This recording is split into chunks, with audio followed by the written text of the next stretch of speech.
ಬಾಗೇಪಲ್ಲಿ ಪಿಎಂಶ್ರೀ ಶಾಲೆಯಲ್ಲಿ ವಿಜ್ಞಾನ ತಜ್ಞ ಹಾಗೂ ವಿದ್ಯಾರ್ಥಿಗಳು ನೇರ ಸಂವಾದ ಕಾರ್ಯಕ್ರಮ ಉದ್ಘಾಟನೆ ಮಾಡಿ ಮಾತನಾಡಿದ ಕ್ಷೇತ್ರ ಶಿಕ್ಷಣ ಸಮನ್ವಯಾಧಿಕಾರಿ R Venkataram, doctor H Narasimhaiah ಎಲ್ಲರಿಗೂ ಜೀವನದಲ್ಲಿ ಪ್ರಶ್ನಿಸದೆ ಏನನ್ನೂ ಒಪ್ಪಬೇಡಿ ಎಂದು ಹೇಳುತ್ತಿದ್ರ. ಏನೇ ಆದರೂ ಅದಕ್ಕೆ ಪ್ರಶ್ನೆ ಮಾಡಿದ್ರೆ ಹೆಚ್ಚು ಉತ್ತರ ಹಾಗೂ ಮಾಹಿತಿ ಸಿಗುತ್ತದೆ ಎಂದ್ರ. ಇದರಿಂದ ಜ್ಞಾನಾಭಿವೃದ್ಧಿ ಆಗುತ್ತದೆ. ಈ ಸಂವಾದ ವಿದ್ಯಾರ್ಥಿಗಳು ವೈಜ್ಞಾನಿಕ ರೀತಿಯಲ್ಲಿ ಆಲೋಚಿಸುವಂತೆ ಮಾಡಿದೆ. ಮುಂದಿನ ಭವಿಷ್ಯದ ಆಯ್ಕೆಗೆ ನೆರವಾಗಲಿದೆ ಎಂದರ.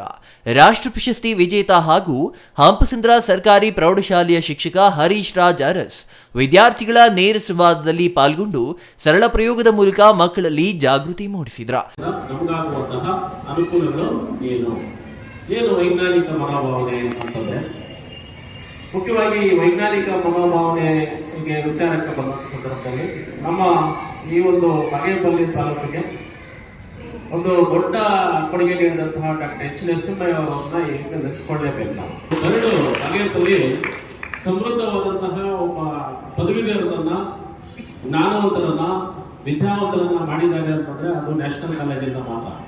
ಆ ನ್ಯಾಷನಲ್ ಕಾಲೇಜಿಂದ ವೈಜ್ಞಾನಿಕ ಮನೋಭಾವನೆ ಎಷ್ಟು ಬೆಳೆದಿದೆ ಅಂತಂದ್ರೆ, ಸುಮಾರು ಒಂದು ನಮ್ಮ ತಾಲೂಕಿನಲ್ಲಿ PCM ಮ್ಯಾಥಮೆಟಿಕ್ಸ್ ಹೈಸ್ಕೂಲ್ ಅಲ್ಲಿ ಟೀಚ್ ಮಾಡ್ತಾ ಇರೋ ಎಲ್ಲ high school mathematics teachers national college product.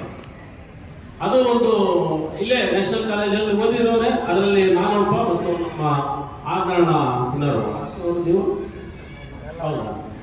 ಹಾಗಾಗಿ ಇದು ವೈಜ್ಞಾನಿಕ ಮನೋಭಾವನೆಗೆ ತಳಹದಿ ಹಾಕಿದ್ರೆ ಈ ರೀತಿ ರಿಸಲ್ಟ್ ಬರುತ್ತೆ ಅನ್ನೋದಕ್ಕೆ ಇದೊಂದು. ಇನ್ನು ಈ ಸಂದರ್ಭದಲ್ಲಿ ಪಿಎಂಶ್ರೀ ಶಾಲೆ ಮುಖ್ಯ ಶಿಕ್ಷಕ ಆರ್ ಹನುಮಂತರೆಡ್ಡಿ, YV ಮಂಜುನಾಥ್, ಶ್ರೀನಿವಾಸ್, ಈಶ್ವರಪ್ಪ, ಪ್ರಭಾವತಿ, ನೇತ್ರ ಹಾಗೂ ವಿದ್ಯಾರ್ಥಿಗಳು ಹಾಜರಿದ್ದರು.